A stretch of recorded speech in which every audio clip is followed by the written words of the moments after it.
kasalanan ko'y iyong bawiin, ayon din sa iyong pag-ibig sa akin. Linisin mo sana ang aking karuhan, at patawarin mo ang aking kasalanan. Sa ngalan ng Ama, ng Anak at ng Espiritu Santo. Amen. Sumainyo ang Panginoon. At sumaiyo rin. Mga kapatid, sa araw na ito, ating umpisahan ang panahon ng Kwaresma. Napakaganda po ng translation ng Kwaresma sa Ingles. Ang tawag natin ay Lent. At anong ibig sabihin ng Lent sa salitang Ingles? Ito ay pinahiram. Pinapaalala sa atin ng panahon na ito na ang buhay natin ay pinahiram lang ng Diyos. Ito ang simbolo ng abo na nilalagay natin sa ating noo. Tandaan natin, tayo mga tao ay dumadaan lang dito sa mundo. Kaya naman, pagsisihan natin ang mga pagkakataon na kung saan inasam natin, hinabol natin, pilit nating kinukuha ang mga bagay na lumilipas at kinalimutan natin na mahalin ang Diyos na hindi nawawala, hindi lumilipas. Pagsisihan natin ang mga pagkakataon na kung saan nakalimutan natin ang tunay nating uuwian. Bakit tayo naglalakbay dito sa mundo? Dahil tayo papunta sa langit. Ang akala natin ang buhay ay tungkol lang sa pagkakaroon ng kayamanan, ng pera, ng kapangyarihan, ng kasikatan. At nakalimutan natin ang pinakamahalagang bagay, walang iba kung hindi ang pagmamahal ng Diyos. Isa lang nagpapalakas sa atin. Hindi ang pera, hindi ang kayamanan, hindi ang pagkain, hindi ang kasikatan. Walang ibang magpapalakas sa atin, magbibigay ng panibagong buhay, kung hindi ang grasya at pagmamahal ng Diyos. Naway, wag lang manatili ang abo sa ating mga noo. Naway, bigyan din natin ng abo at krus ang ating mga puso para tayo muling magbalik loob sa Diyos. At sa pananatili natin sa Kanya, makamukha natin siya at naway tayo maging tunay na pagpapala, biyaya at grasya ng Diyos sa buong mundo at sa ating mga kapwa. Manalangin tayo.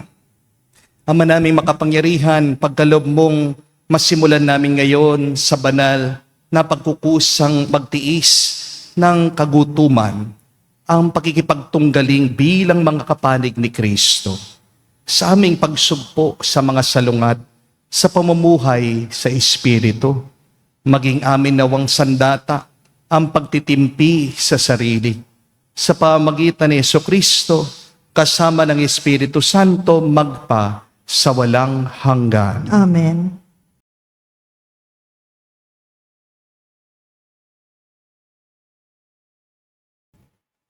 Pagbasa mula sa aklat ni Propeta Joel.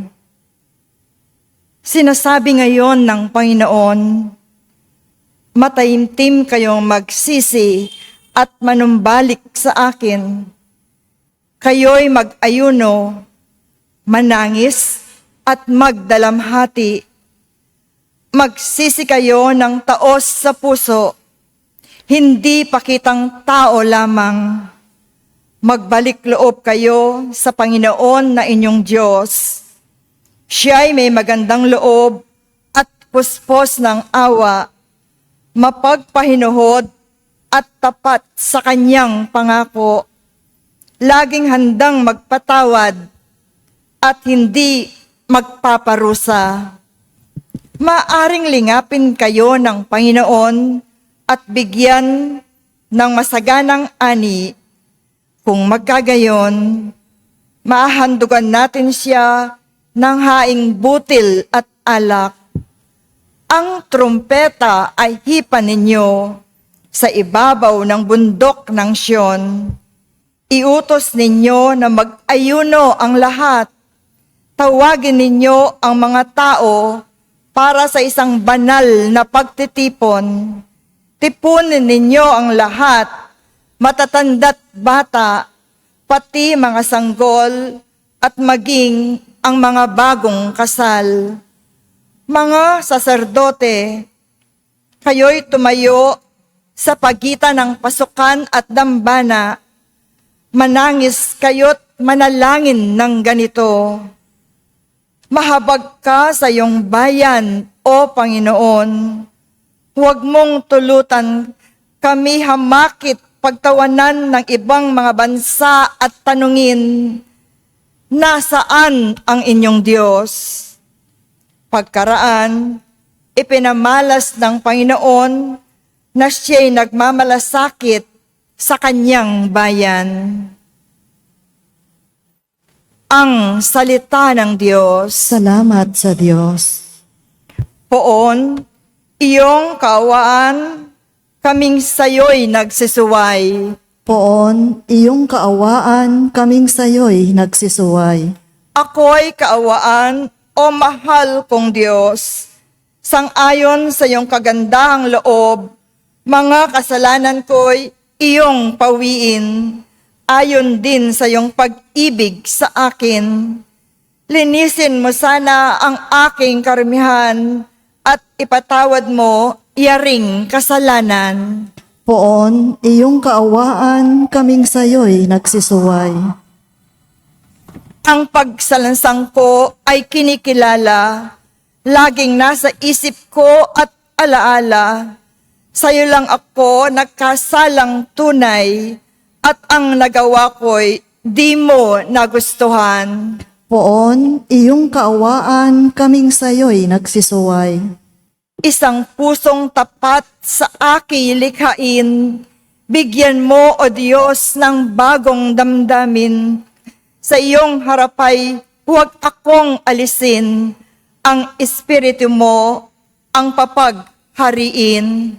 Poon, iyong kaawaan, kaming sayo'y nagsisuway. Ang galak na dulot ng iyong pagliligtas, ibalik at ako ay gawin mong tapat. Turuan mo kung makapagsalita at pupurihin ka sa gitna ng madla. Poon, iyong kaawaan, kaming sayo'y nagsisuway.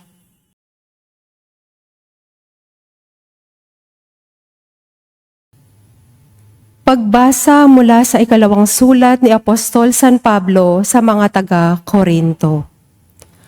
Mga kapatid, ako'y sugo ni Kristo, parang ang Diyos na rin ang namamanhik sa inyo sa pamamagitan ko. Makipagkasundo kayo sa Diyos. Hindi nagkasala si Kristo, ngunit dahil sa atin, siya'y ibinilang na makasalanan upang makipag-isa tayo sa Kanya at mapabanal sa harapan ng Diyos sa pamamagitan niya. Yamang kami mga katulong sa gawain ng Diyos, ipinamamanhik namin sa inyo na huwag ninyong sayangin ang pagkakataong ibinigay sa atin ng Diyos, sapagkat sinabi niya, sa kaukulang panahon ay pinakinggan kita, sa araw ng pagliligtas, sinaklolohan kita.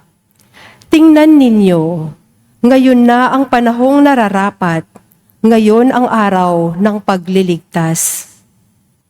Ang salita ng Diyos. Salamat sa Diyos.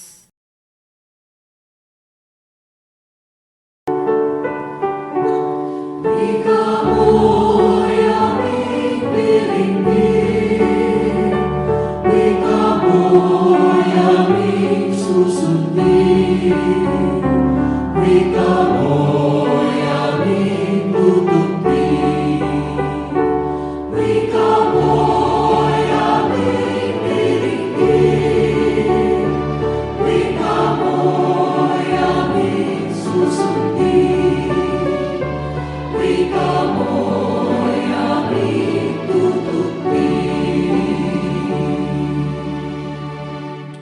Kapag ngayoy napakinggan ang tinig ng poong mahal, huwag na ninyong hadlangan ang pagsasakatuparan ng mithin niya't kalooban. Aleluya, aleluya. Sumainyo ang Panginoon. At sumaiyo rin. Ang mabuting balita ng Panginoon ayon kay San Mateo. Papuri sa iyo, Panginoon. Nung panong yon, sinabi ni Jesus sa kanyang mga alagad, "Pag-ingatan ninyo na huwag maging pakitang tao lamang ang paggawa ninyo ng mabuti. Kapag ganyan ang ginawa ninyo, wala kayong matatamong gantimpala buhat sa inyong amang nasa langit. Kaya nga kapag naglilimos ka, huwag mo nang ipagmagkaingay ito, katulad ng ginagawa ng mga mapag-imbabaw doon sa sinagoga at sa mga lansangan. Ginagawa nila ito upang purihin sila ng mga tao. Sinasabi ko sa inyo, tinanggap na nila ang kanilang gantimpala. Ngunit kung maglilimos ka, huwag mo nang ipaalam ito kahit sa iyong pinakamatalik na kaibigan upang malihim ang iyong paglilimos. At gagantihan ka ng iyong amang nakakakita ng kabutihang ginagawa mo ng lihim. At kapag nananalangin kayo, huwag kayong tumulad sa mga mapag-imbabaw. Mahilig silang manalangin ng patayo sa mga sinagoga at sa mga panulukang daan upang makita ng mga tao. Sinasabi ko sa inyo, tinanggap na nila ang kanilang gantimpala. Ngunit kapag mananalangin kayo, pumasok ka sa iyong silid at isara mo ang pintuan. Saka ka manalangin sa iyong amang hindi mo nakikita. At gagantihan ka ng iyong amang nakakakita ng kabutihang ginagawa mo ng lihim. Kapag nag-aayuno kayo, huwag kayong magmukhang malungkot tulad ng mga mapag-imbabaw. Hindi sila nag-aayos upang malaman ng mga tao na sila'y nag-aayuno. Sinasabi ko sa inyo, tinanggap na nila ang kanilang gantimpala. Kapag ikaw ay nag-aayuno, magayos ka ng buhok at maghilamos upang wag mapansin ng mga tao na nag-aayuno ka. Ang iyong amang hindi mo nakikita, ang siya lamang nakakaalam nito. Siya ang nakakakita ng kabutihang ginagawa mo ng lihim, ang gaganti sa iyo. Mga kapatid, ang mabuting balita ng ating Panginoon. Pinupuri ka namin, Panginoong Hesukristo. Magandang araw po muli sa inyong lahat.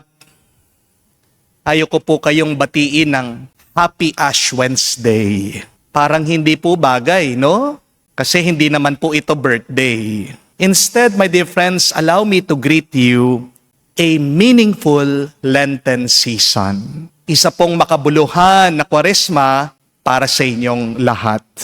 Pwede niyo po bang batiin yung mga katabi niyo? Blessed Ash Wednesday. Blessed Ash Wednesday po sa inyong lahat.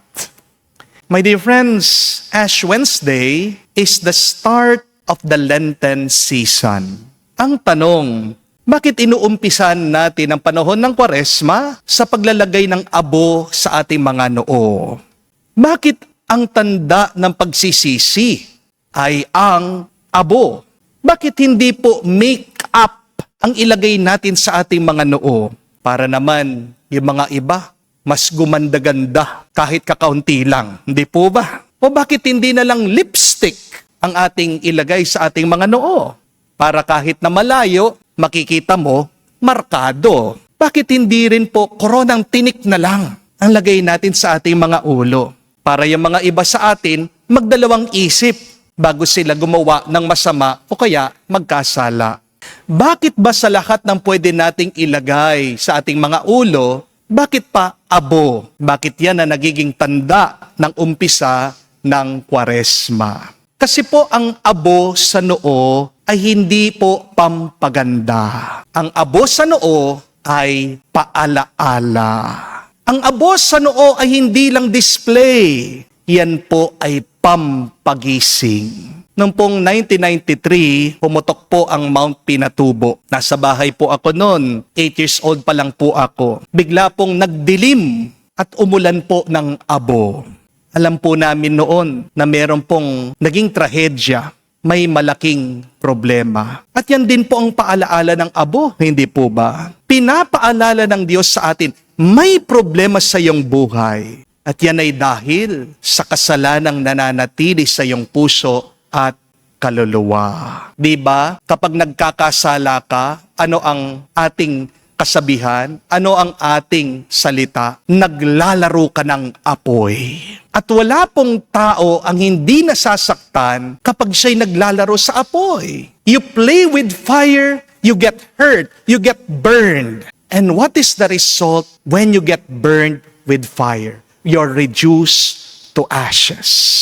Be careful, my dear friends, when you are living in sin. Wala po ang nakakaranas ng mabuti kapag sila ay nabubuhay sa kasalanan. Amen? At yan po ang isang paalaala ng abo sa atin. Mamaya po, kayo po ay lalagyan ng abo. At maririnig niyo po ang mga salita habang kayo ay nilalagyan sa inyong mga noo. Remember, you are dust, and to dust you shall return. Mga kapatid, hindi po ito panakot.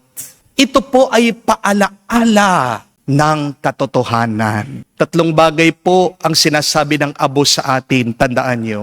First one, that life is short.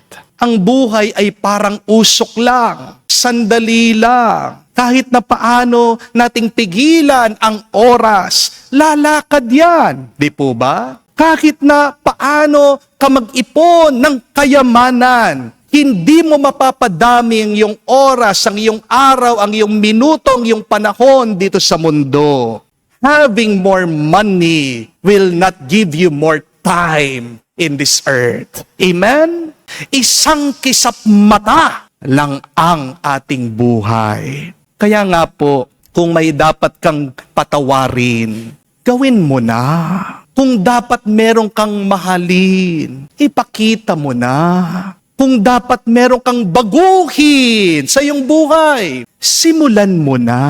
Huwag mo nang hihintayin ang bukas, kapatid. Kasi baka bukas, wala ka na.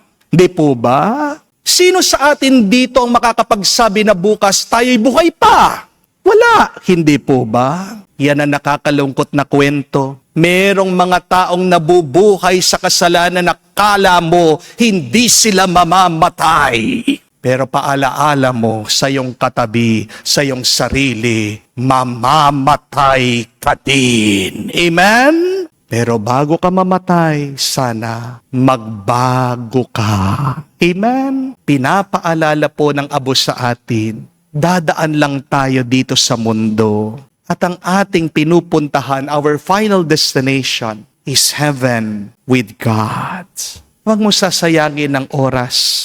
Mabilis ang buhay. But second, the ash reminds us to stay humble. Kahit na gaano po kayo kayaman, kaganda, katalino, sa huli, lahat tayo. Magiging abo lang tayo. Hindi po ba? Ang abo ang nagpapantay sa lahat. Ash is the great equalizer. Pag namatay tayo, lahat po tayo mayaman, mahirap, sikat, hindi kilala, nagtagumpay ka o nabigo ka. Para-parehas lang naman po tayo ng babagsakan. Di po ba? Kahit na anong gawin mo, kapatid, darating ang araw, ang panahon, lahat tayo'y magiging pagkain ng uod. Darating ang panahon, lahat tayo'y magiging pataba ng lupa. Kahit na anong gawin mo, tayo'y ililibing. Kaya huwag kang masyadong mayabang. Kaya tayo po'y nilalagyan ng abo sa ating mga noo. Kasi tingnan nyo, pinapaalala sa atin, baka nakalimutan natin. Huwag sanang lumaki ang ating mga ulo. Amen? Tandaan, mas madaling umapaw ang grasya ng Diyos sa mga pusong marunong magpakumbaba. Amen? Third and last, The ash reminds us that we need conversion. Ang abo po ay simbolo ng pagsisisi. Kasi mababasa po natin ito sa libro ni Propeta Jonah, chapter 3, verse 6. Makikita po natin dito na noong narinig daw ng hari ng Ninive ang babala ng Diyos, sabi bumaba daw siya sa kanyang trono. Nagsuot daw siya ng sako at umupo sa abo. Sipin niyo po yon, mga kapatid. Isang hari bumaba sa trono. Yan ang tunay na pagpapakumbaba, pagsisisi at pagbabago. Handang bumaba sa kataasan para bumalik sa Diyos. Ang tunay na pagsisisi, pagbabago at pagkukumbaba ay inaamin mo na ang Diyos ay mas mataas kesa sa iyo. Amen? Dahil ang Diyos ay ang ating buhay at kaligtasan. Tanong ko po, kaya niyo po bang buhayin ang iyong sarili? Di ba hindi? Pero tingnan mo ang iyong ugali. Tingnan mo ang iyong ginagawa. Kala mo, ikaw ang nagbibigay buhay. Kala mo, ikaw ang nagbibigay ng lakas.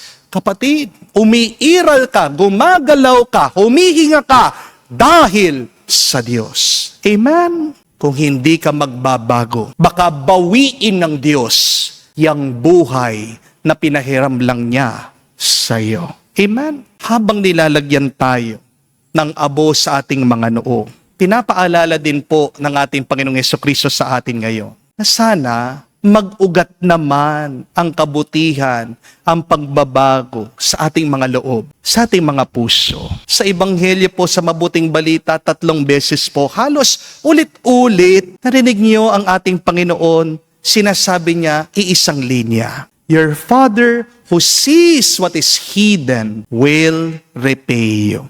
Pinapaliwanag sa atin ni Jesus dito na ang tunay na kabanalan ay hindi pakitang tao lamang. Ang tunay na kabanalan ay hindi maingay. Napansin niyo po ba? Mas madaling magmukhang mabuti kaysa sa pagiging mabuti. Mas madali mag-quote ng mga Bible verses kaysa sa isabuhay natin ito. Di po ba? Mas madaling magsimba, tumanggap ng komunyon katawan ni Kristo, kesa sa isabuhay natin ang turo ni Kristo, ang magmahal sa mga hindi kamahal-mahal, ang magpatawad sa mga nakasakit sa atin. Mas madali po magpakitang banal kesa sa magpakabanal. Kaya malinaw po ang paalaala ni Jesus sa atin. When you give, do not announce it. When you pray, do not perform it. When you fast, don't dramatize it. In short, stop impressing people. Start pleasing God. Amen? Maganda pong itanong ito. What kind of a Catholic are you? May dalawa po kasing klaseng Katoliko eh. One is the display Catholic. Sino mga yan? Banal kapag may nakakakita sa kanila. Performance lang ang kanilang ginagawa. But the second kind of Catholic are the deep Catholics. Banal sila kahit na walang nakakakita, kahit na walang audience. Remember this, my dear friends. Character is who you are when nobody is looking. Character is who you are when you are in the dark, when you are in private. Integrity is doing what is right, even if no one notices, even if no one applauds, even if no one will reward you. Ang tanong, magpapakabuti ka pa rin ba kahit na walang nakakakita? Gagawin mo pa rin ba yung tama kahit na mag-isa ka? Magmamahal ka pa rin ba kahit na hindi ka pinapasalamatan ng iba? My dear friends, remember, what you do in private will not stay there. Ang ginagawa mo sa lihim, unti-unti, lalabas yan, makikita yan, malalaman yan sa publiko. Ang iniisip mo, masasabi mo. Ang kinikimkim mo, lilitaw sa katawan mo. Ang tinatago mo sa puso mo, mapaparanas mo sa kapwa mo. Nagpapalagay po tayo ng abo sa ating mga noo. Hindi po para maipakita, mas mabuti tayo, mas magaling tayo, mas banal tayo kaysa sa iba. Ang abo sa ating mga noo ay tanda ng totoong nangyayari sa ating puso, na meron tayong pagnanais na magbalik loob sa Diyos. Mahal naman natin ang Diyos. Yun lang nga, tayo mahina, tayo nagkakamali, tayo bumabalik sa simbahan, nagpapalagay tayo ng abo sa ating noo. Sinasabi natin, Panginoon, ganito ka namin kamahal, kaya naming magpakumbaba para sa iyo.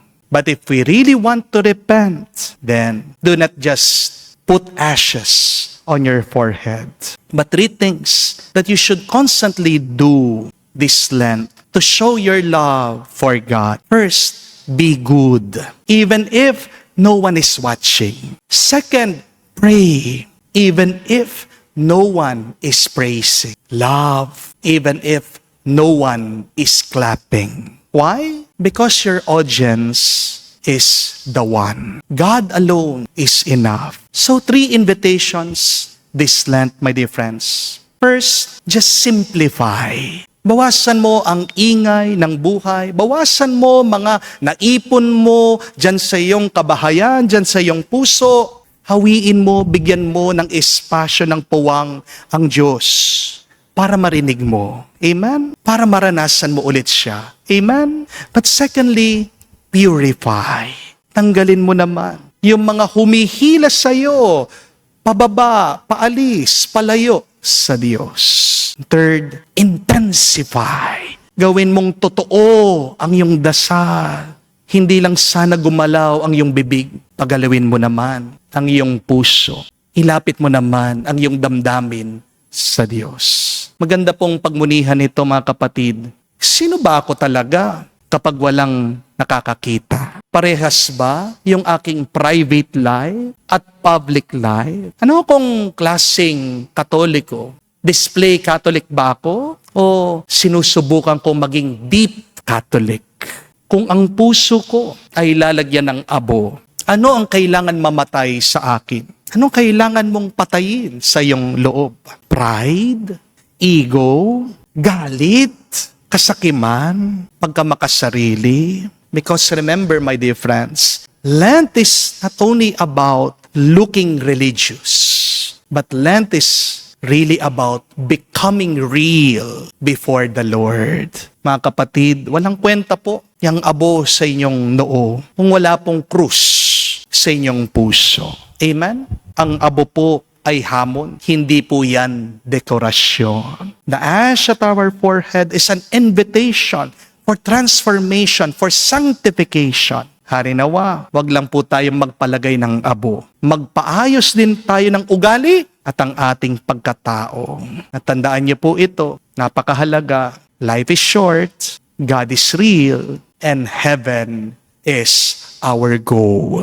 Kaya simulan po natin ang panahon ng Kwaresma, hindi lang sa pamamagitan ng pagkakabit, paglalagay ng abo, kundi naway ihanda natin ang ating mga puso na handang umuwi, lumapit sa Diyos. Mga kapatid, a blessed Lenten season po sa inyong lahat. And may this Lenten season, through our celebration of Ash Wednesday, truly change us to have the heart of God, the mind of Jesus, so that we can be humble, generous, loving. Amen. Tumayo po tayo.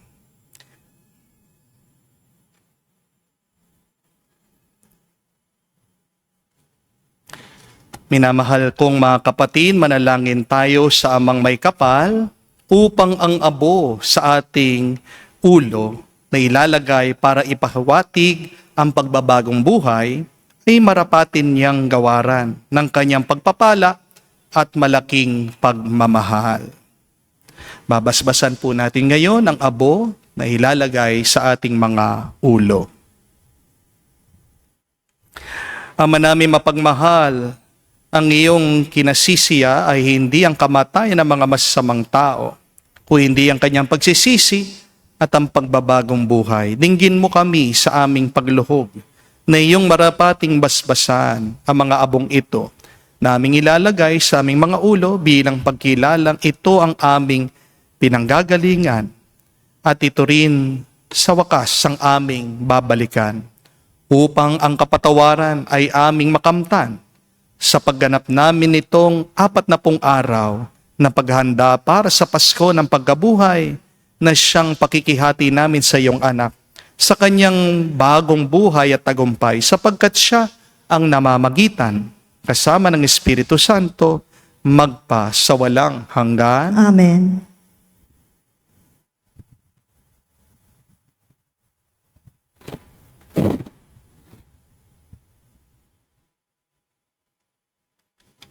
Tayo po ay pipila sa gitna para po sa paglalagay ng abo. Maraming salamat po.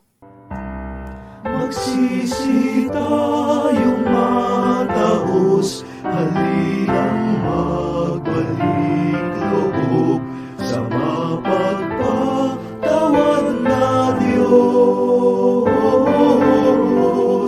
Tutong tayo maniluhod na may abot sa kungsod.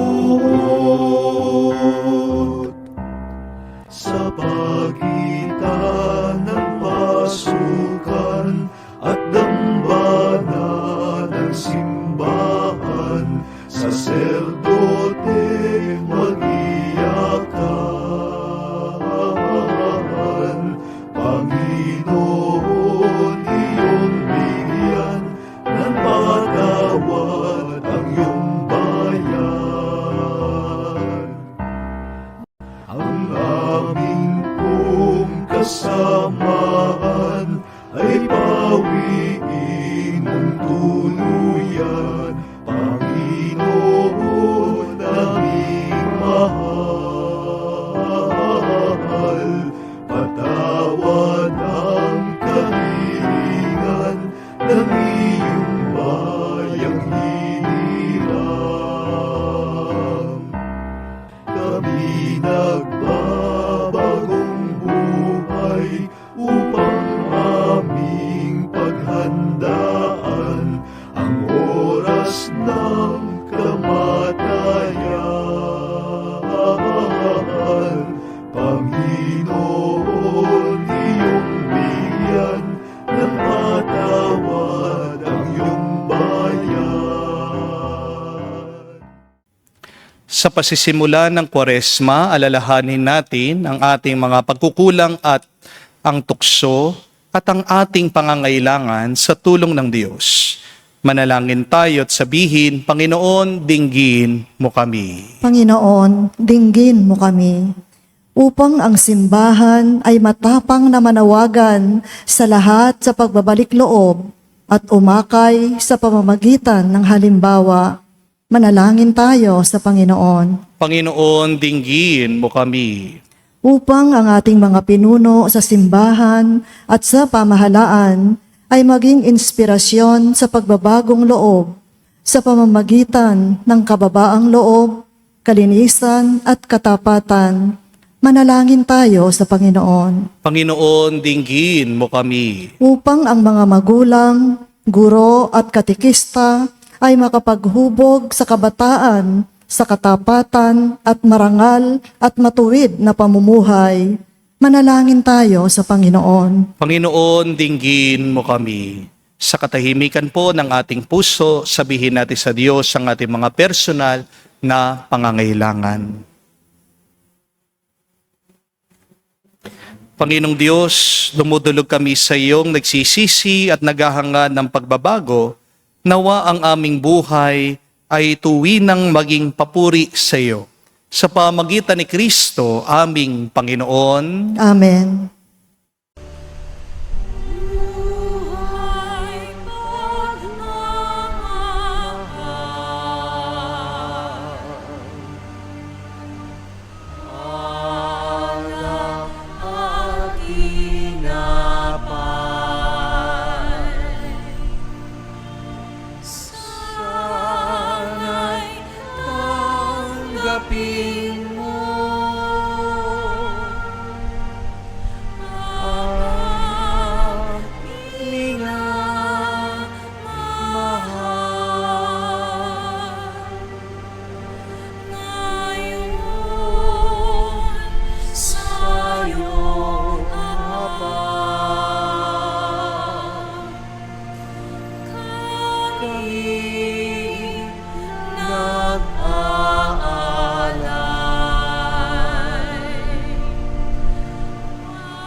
Manalangin kayo mga kapatid, para ang ating mga paghahain ay kalugdan ng Diyos, amang makapangyarihan. Tanggapin nawa ng Panginoon itong paghahain sa iyong mga kamay, sa kapurihan niya at karangalan, sa ating kapakinabangan at sa buong sambayanan niyang banal.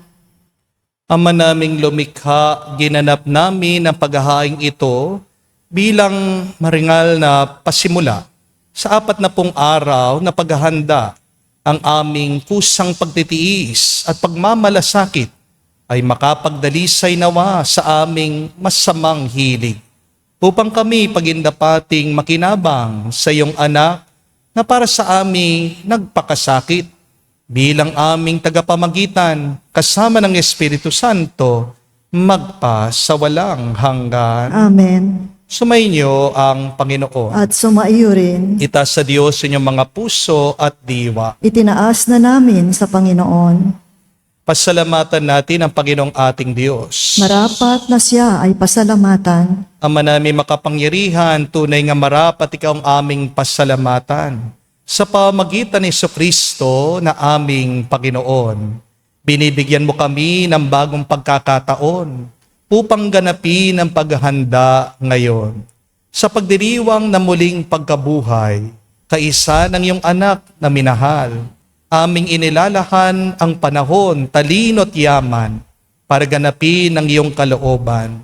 Ng kapwa-tao ay lubos na damayan. Sa pagdiriwang namin sa aming pagsilang bilang mga kaanib ng iyong sambayanan, kami iyong pinagkakamit ng katayuang ganap sa pagtatangkilik. Kaya kaisa na mga anghel nagsisiawit ng papuri sa iyo nang walang humpay sa kalangitan. Kami nagbubunyi sa iyong kadakilaan. Santo, Santo, Santo, Panginoong Diyos, Napupuno ang langit at lupa ng kadakilaan mo. Hosana, Hosana, Hosana sa kaitaasan. Hosana, Hosana, Hosana sa kaitaasan. Pinapala ang naparirito sa ngalan ng Panginoon. Hosana, Hosana, Hosana sa kaitaasan. Hosana, Hosana, Hosana sa kaitaasan.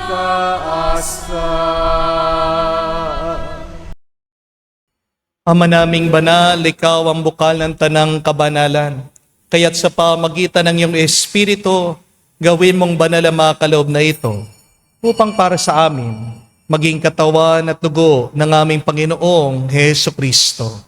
Bago niya pinagtiis ang kusang loob na maging handog, hinawakan niyang tinapay, pinasalamatan kanya, pinaghati-hati niya iyon, inabot sa kanyang malagad at sinabi, tanggapin ninyong lahat ito at kanin. Ito ang aking katawan na ihahandog para sa inyo.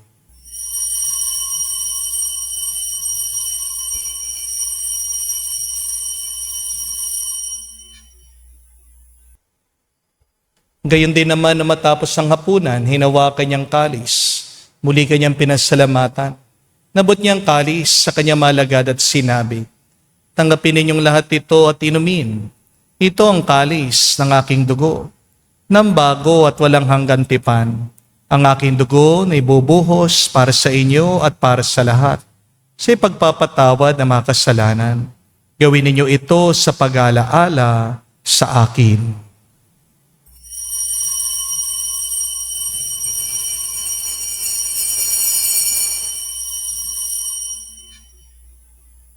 Ang misteryo ng pananampalataya.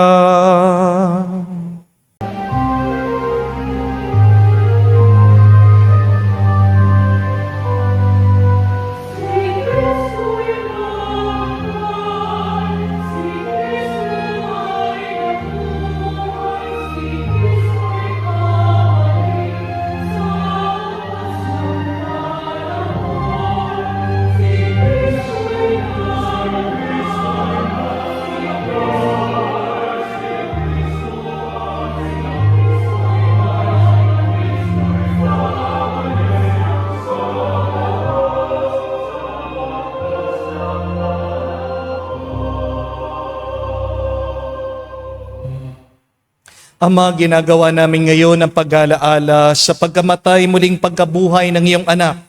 Kaya tinialay namin sa iyong tinapay nagbibigay buhay at ang kalis sa nagkakalob ng kaligtasan. Kami nagpapasalamat dahil kami yung minarapat na tumayo sa harap mo para maglingkod sa iyo.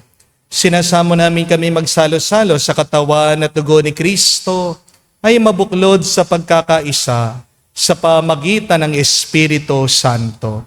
Amalingapin mong iyong simbahan, lagana sa buong daigdig. Puspusin mo kami sa pag-ibig. Kaisa ni Leon ang aming Santo Papa, si Florentino aming Arsobispo ng Tanang Kaparian. Alalahanin mo rin ang aming mga kapatid na nahimlay.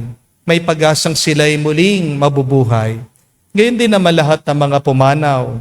Kawan mo't sila't patuloyin sa iyong kalibanagan.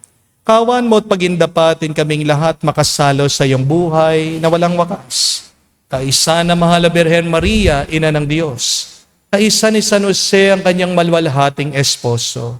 Kaisa ng mga apostol, lahat ng mga banal na namuhay dito sa daigdig na kalugod-lugod sa iyo.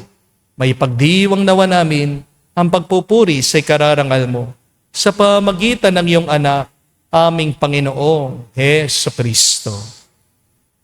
Sa pamamagitan ni Kristo, kasama niya at sa Kanya, ang lahat ng parangal at papuri ay sa iyo, Diyos Ama, makapangyarihan, kasama ng Espiritu Santo, magpasawalang hanggan. Amen. Amen. Amen. Amen.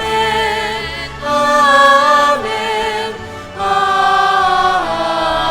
Amen. Sa nakagaling na utos sa turo ni Jesus sa Panginoon natin na Diyos, ipahayag natin ng lakas loob.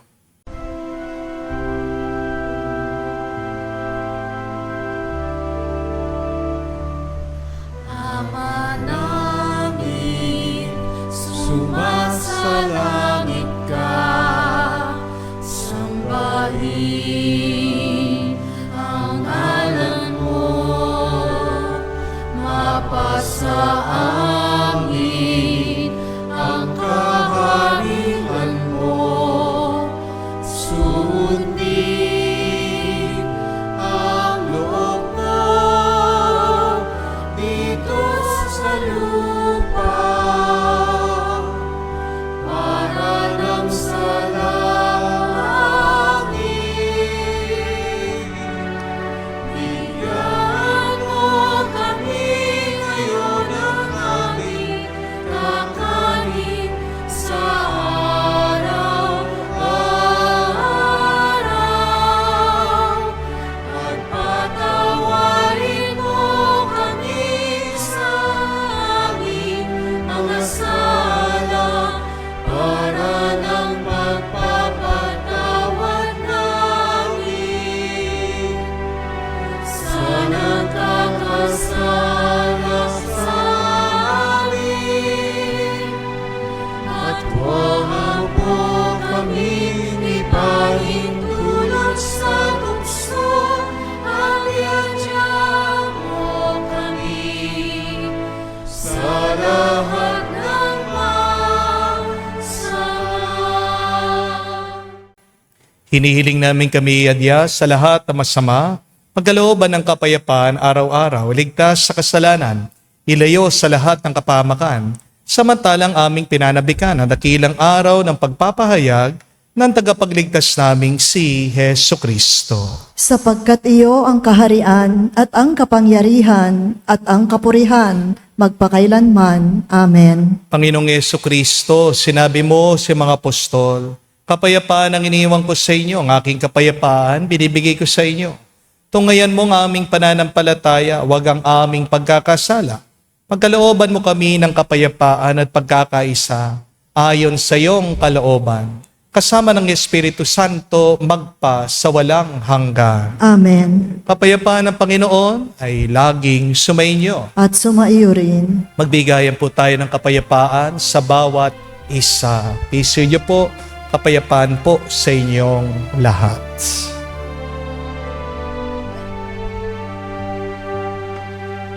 Kordero ng Diyos na nag-aalis ng mga kasalanan ng sanlibutan, maawa ka sa amin. Maawa ka sa amin. Kordero ng Diyos na nag-aalis ng mga kasalanan ng sanlibutan, maawa ka sa amin. Maawa ka sa amin. Kordero ng Diyos na nag-aalis ng mga kasalanan ng sanlibutan, ipagkaloob mo sa amin ang kapayapaan.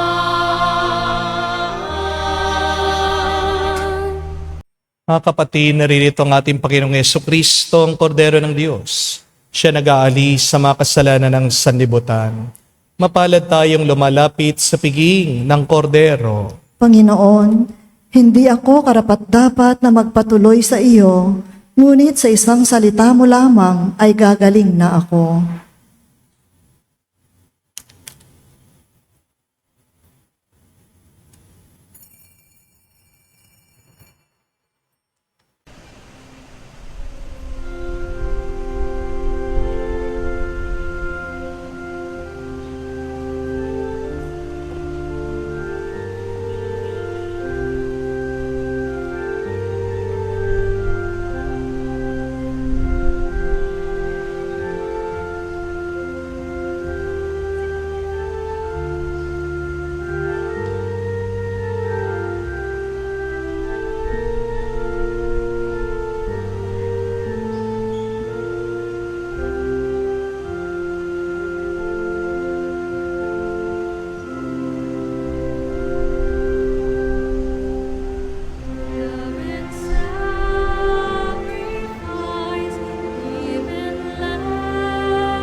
Manalangin tayo.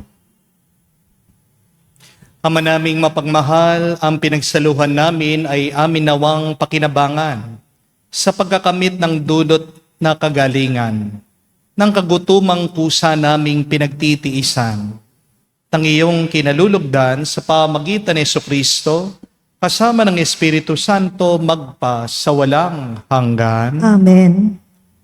Mga kapatid, pinapaalala ko po muli sa inyo na ngayong araw, Ash Wednesday, Merkulis de Ceniza, Merkulis ng Abo, tayo po ay expected, obligasyon po natin na mag-fasting and abstinence. Fasting, you only take a one full meal today. Full meal, ibig sabihin may kanin, may ulam. So kapag kayo po ay kumain na ng buo ngayong breakfast, sana po wag na po kayong kakain kayong pong lunch mamayang dinner. Kung kayo po ay nag-skip ng breakfast, magla-lunch kayo ng buo, wag na po kayong kakain ng kanin at ng ulam mamayang dinner.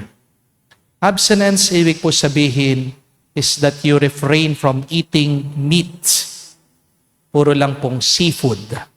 Pero baka yung iba naman sa inyo, kumakain nga ng seafood, lobster naman. Di po ba? Pagkamahal-mahal ang kanilang kinakain. Ano bang diwa ng fasting at abstinence?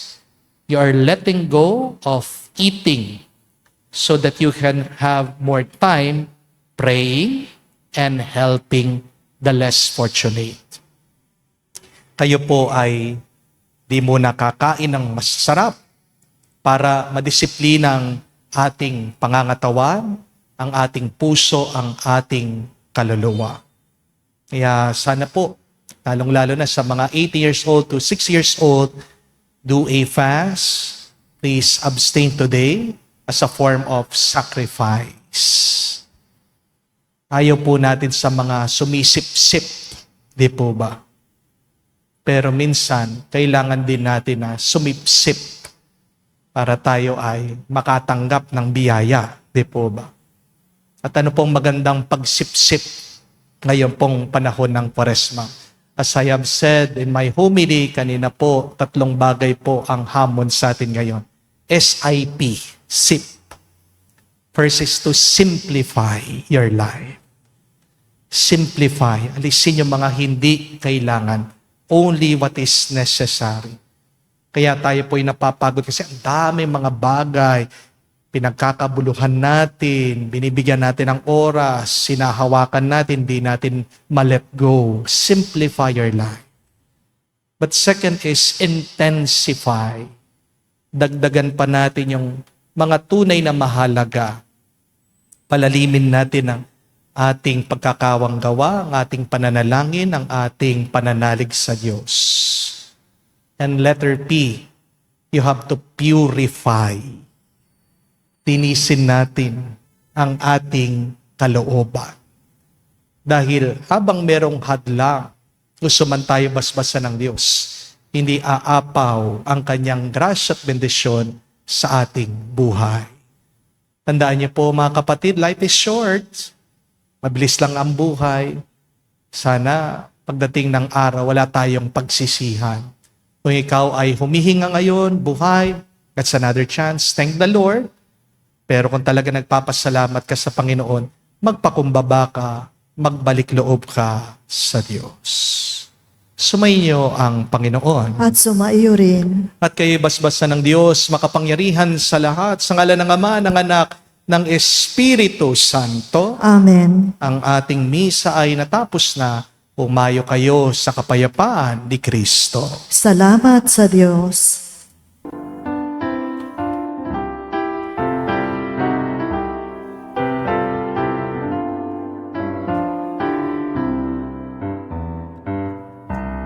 Magsisi tayong mataos, halinang magbalik loob sa mapagpatawad na Diyos.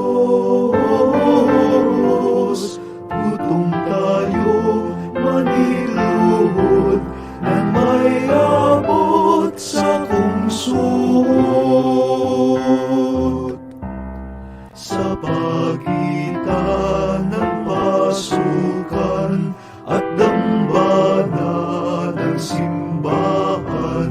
saserdote mag-iyakan. Panginoon, iyong bigyan ng patawad ang iyong bayan. Magsisi tayong mataos, halinang magbalik loob sa mapagpatawad na Diyos. Gutom tayo, maligluhod, nang may abot sa pungsod.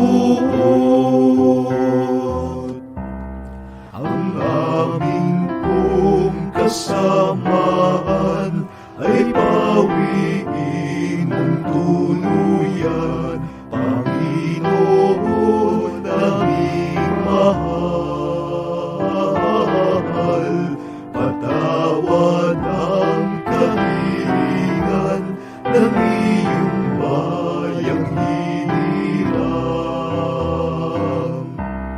Magsisi tayong mataos, halinang magbalik loob sa mapagpatawad na Diyos.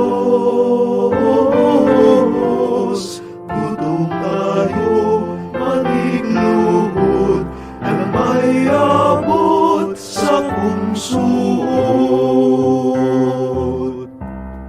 Kami nagbabagong buhay upang aming paghandaan ang oras ng kamatayan. Panginoon, iyong bigyan ng patawad ang iyong bayan. Magsisi tayong mataos, halinang magbalik loob sa mapagpatawad na Diyos. Gutom tayo, maligluhod, nang may abot sa pungsod.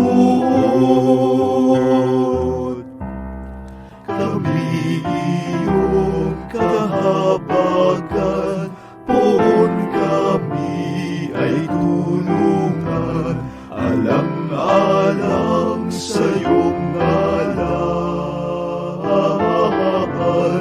Panginoon, iyong bigyan ng patawad ang iyong bayan. Magsisi tayong mataos, halinang magbalik loob sa mapagpatawad na Diyos. Gutom tayo, maniluhod, nang may abot sa pungsod. Sa pagitan ng pasukan at dambana ng simbahan, saserdote mag-iyakan. Panginoon, iyong bigyan ng patawad ang iyong bayan. Magsisi tayong mataos, halinang magbalik loob sa mapagpatawad na Diyos. Gutom tayo, maligluhod, nang may abot sa pungsod. Ang aming pong kasamaan